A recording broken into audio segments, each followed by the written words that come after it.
Pemberian izin reklamasi kawasan rekreasi dunia fantasi dan Taman Impian Jaya Ancol oleh Gubernur DKI Jakarta Anies Baswedan menuai pro kontra. Kebijakan sang gubernur tidak hanya dinilai ingkar pada janji utamanya saat kampanye Pilgub tahun 2017 silam yang menolak reklamasi di Teluk Jakarta, tapi juga berdampak kepada rusaknya lingkungan. Bagaimana memahami kebijakan kontroversial ini serta apa saja konsekuensi kerusakan pada lingkungan yang terdampak reklamasi. Untuk membahas topik ini kita sudah terhubung dengan narasumber dari luar studio. Yang pertama ada Susan Herawati, Sekjen Koalisi Rakyat untuk Keadilan Perikanan atau KIARA. Selamat malam Mbak Susan. Selamat malam, apa Ya, kabar semuanya? baik. Dengan Ferdi, Mbak Susan Oh di iya, Mas studio. Ya, Ferdi. terima kasih sudah bergabung dengan kita dan kita juga masih menunggu konfirmasi dari pihak Pemprov DKI Jakarta untuk juga berdiskusi dengan kita malam ini. Tapi sampai saat ini kita belum mendapatkan konfirmasi. Kita akan terus tunggu sampai kemudian dialog ini selesai nantinya. Tapi sembari menunggu saya langsung ke Mbak Susan lah kalau gitu ya. Iya. Mbak Susan sepakat mungkin dengan opini publik bahwa kontroversial sekali keputusan Gubernur nomor 237 tahun 2020 ini yang tertanggal 24 Maret lalu terkait izin reklamasi di kawasan Pantai Utara Jakarta. Dari paket liputan yang tadi saya dengar dan saya lihat ada catatan dari Anda, bahkan catatannya merah dan ada narasi bohong di sana. Bisa dijelaskan lebih lanjut soal ini maksudnya apa Mbak Susan? Pertama tentu kita masih ingat gitu ya bagaimana dinamika 10 tahun terakhir gitu ya Ya. pemilihan orang nomor satu di DKI Jakarta.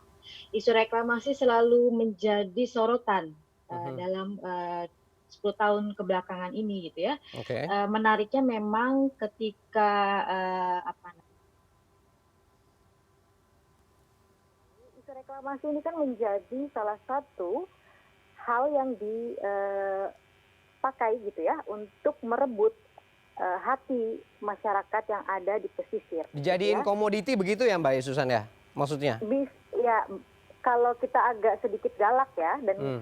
jujur lah ya kita Mhm. berbicara ini gitu ya. Memang reklamasi selalu dijadikan komoditi politik gitu. Oke. Artinya dipakai untuk menaikkan suara ataupun memenangkan calon tertentu gitu ya dengan janji ini akan dibatalkan dan lain-lain. Mhm. Untuk kita ingat bagaimana video yang mengatakan bahwa ya air hujan itu harus turun ke bawah dan dia dialirkan ke laut. Tentu ini Mhm. masih lekat di dalam memori kita gitu. Tapi pada kenyataannya sekali lagi gubernur ataupun Pemprov DKI tidak punya skema yang Mhm. jujur untuk mengatasi banjir, untuk menghentikan reklamasi di Teluk Jakarta gitu. Sekali lagi Oke. ya kita bisa katakan ini adalah kebohongan publik gitu. Oke, tapi klaimnya justru reklamasi yang kali ini bisa mengurangi dampak banjir yang selama ini terjadi di Jakarta. Gimana Anda menjawabnya?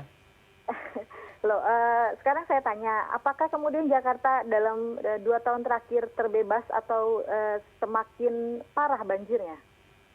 Gitu. Seharusnya Ya. dalam konteks ini bukan kami yang memberikan atau mengajari Pemprov DKI gitu ya, Mhm. tapi memang kita maunya mereka untuk jujur Oke. dalam 2 tahun terakhir lah atau tahun inilah gitu ya. Mhm. Bagaimana kemudian kawan-kawan di Pemprov gitu ya melihat banjir yang terjadi di Jakarta. Mhm. Saya ingat sekali ada mobil-mobil mewah yang mengapung gitu ya. Mhm. Kemudian juga kawan-kawan di pesisir juga tetap menghadapi hal yang sama. Jadi sekali lagi perlu diingat bahwa banjir Jakarta itu selalu dipakai untuk menjustifikasi Teluk Jakarta tetap dibangun.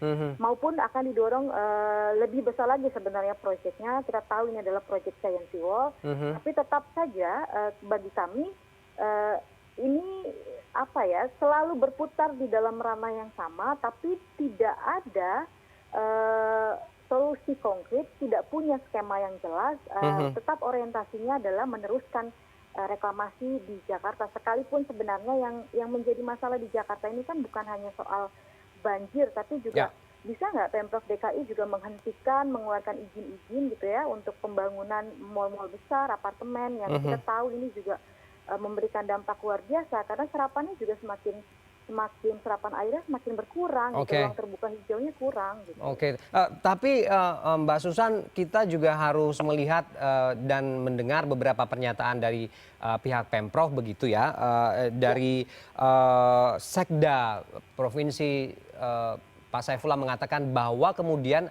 aspek dampak lingkungannya ini sudah dikaji dan dikatakan tidak bersinggungan dengan masyarakat nelayan yang memang kelompok masyarakat yang terdampak langsung begitu dari reklamasi ini. Gimana? Belum juga puas Gini, begitu dengan statement begitu atau bagaimana? gini Mas, pertama adalah kita mengapresiasi bahwa ada komitmen untuk melihat analisa dampak lingkungan gitu ya. Oke. Tapi perlu saya ingatkan, AMDAL ini sebenarnya juga perlu kita awasi. Mhm. Belajar dari perumusan AMDAL di Pulau G, kita melihat ini ambil contoh ya, kalau di reklamasi yang di Dufan dan Ancol ini kita tidak terlibat gitu ya. Mhm. Tidak terlibat dan tidak dilibatkan, bahkan tiba-tiba keluar keputusan gubernur pun kita anggap sebagai perilaku yang gaib gitu ya. Oke.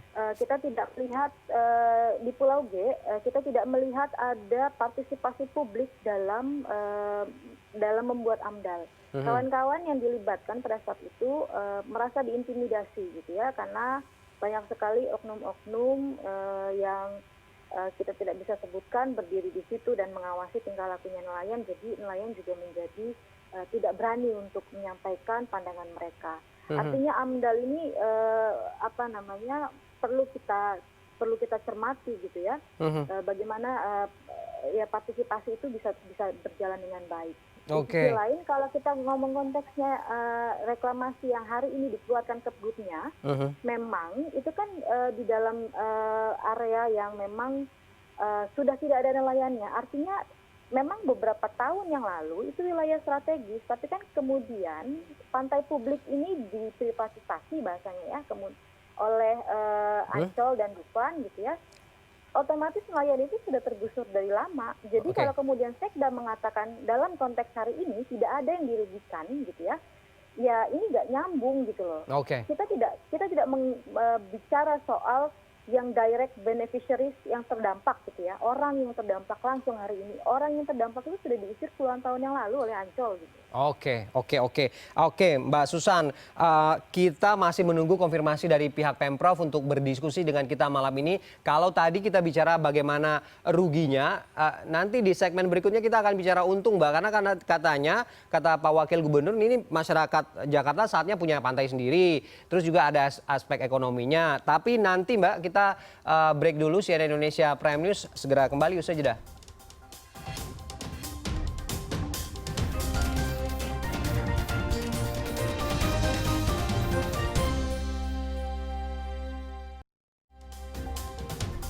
Kita masih lanjutkan diskusi kita malam ini, masih dengan Mbak Susan ya.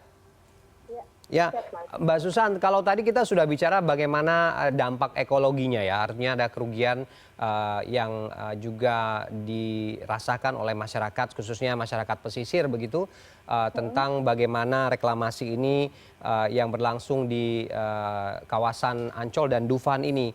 Tapi kemudian pemerintah klaimnya kan juga mengatakan bahwa ada untungnya juga, Mbak, ada punya pantai begitu. Masyarakat punya pantai. Yang kedua, pembangunan ekonomi pun juga seharusnya juga akan bisa tumbuh di kawasan reklamasi itu sendiri. Bagaimana menjawab ini, Mbak?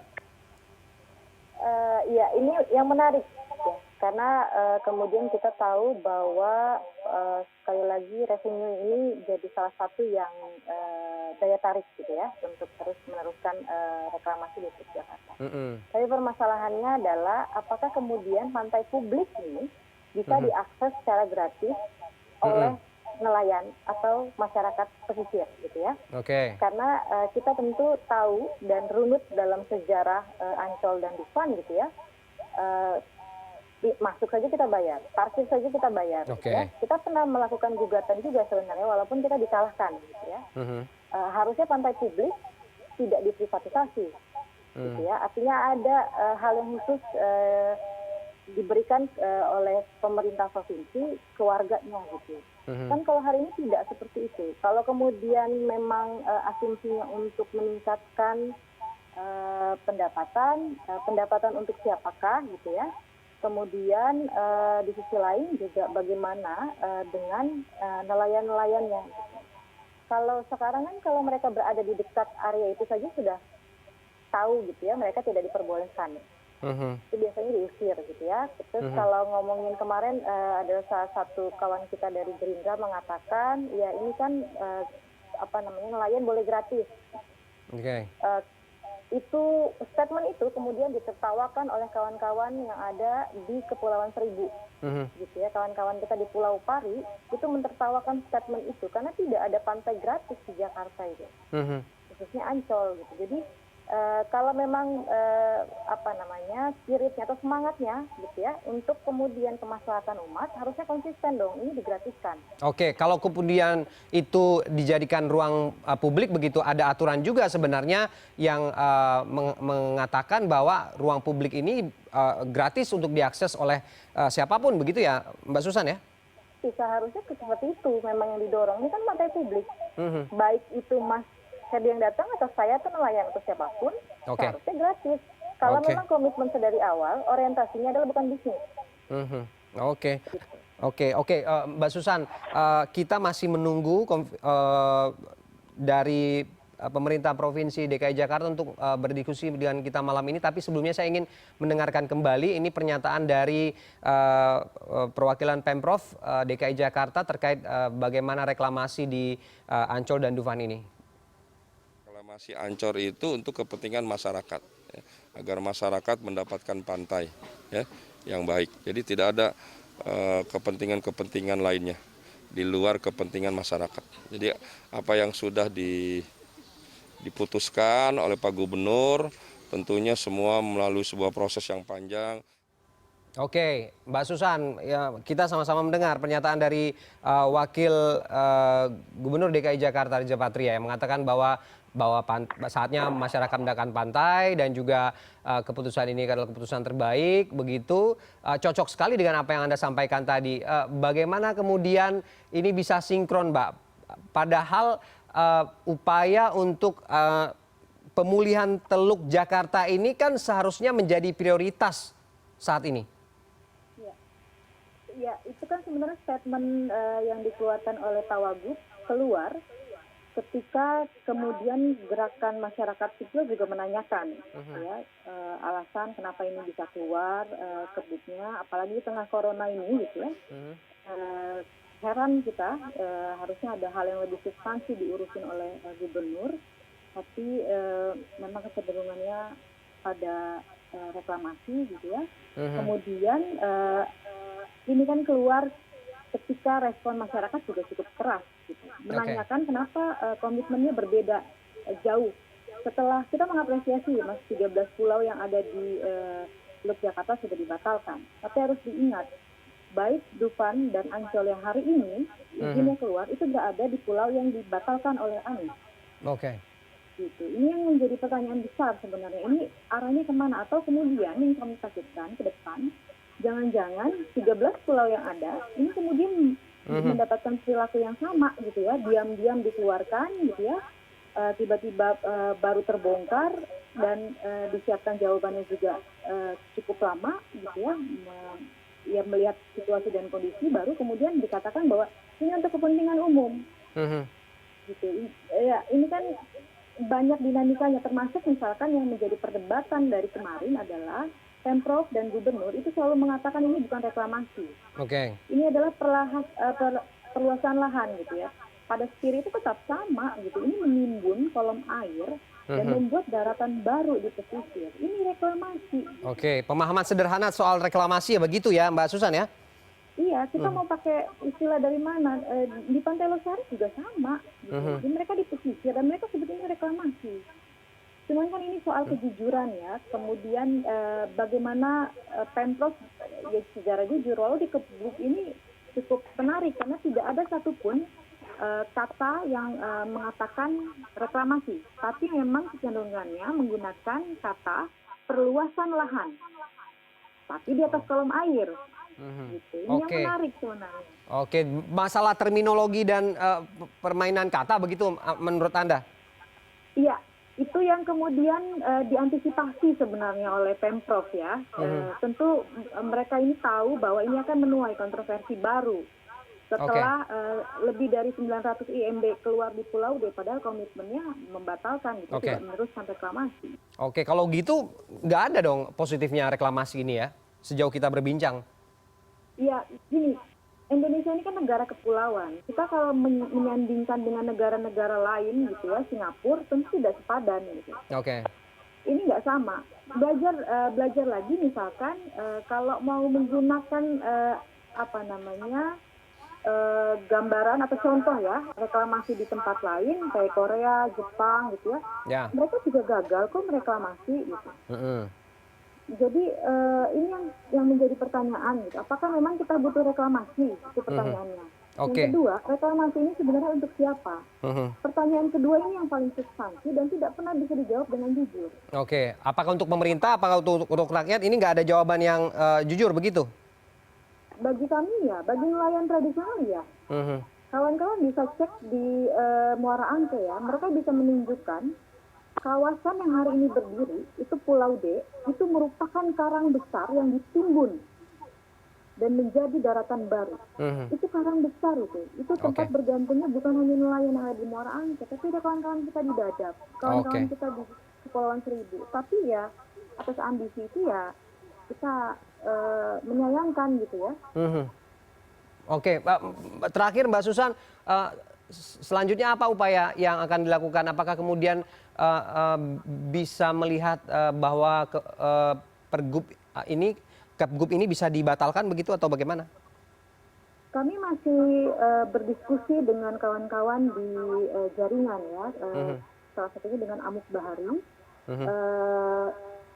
Di sisi lain juga kita kemarin dari Muara Angke, karena keluarnya izin ini bersamaan dengan adanya upaya dari Pemprov untuk menggusur kawan-kawan kita di Muara Angke. Jadi ini terintegrasi lah ya perampasan ruangnya. Gitu. Jadi juga kita jadi sangat disibukkan gitu dengan banyaknya tantangan yang dihadapi di Teluk Jakarta. Harapan kami memang ke depan ada langkah hukum yang diambil. Class action berarti ya? Ya, salah satu itu beberapa pilihan gitu ya. Tapi memang tadi saya sampaikan, kita juga menghadapi corona atau COVID-19 ini yang luar biasa. Ini berdampak besar ke nelayan-nelayan juga gitu. Jadi kita akui bahwa fokusnya memang terpecah, tapi konsistensi kami untuk melawan reklamasi tetap sama gitu, bahwa memang harusnya ini tidak dibiarkan. Gitu. Oke, Mbak Susan, kita sudah dapat poinnya dari Anda bahwa kemudian apapun aspek yang dikaji terkait reklamasi ini memang tidak ada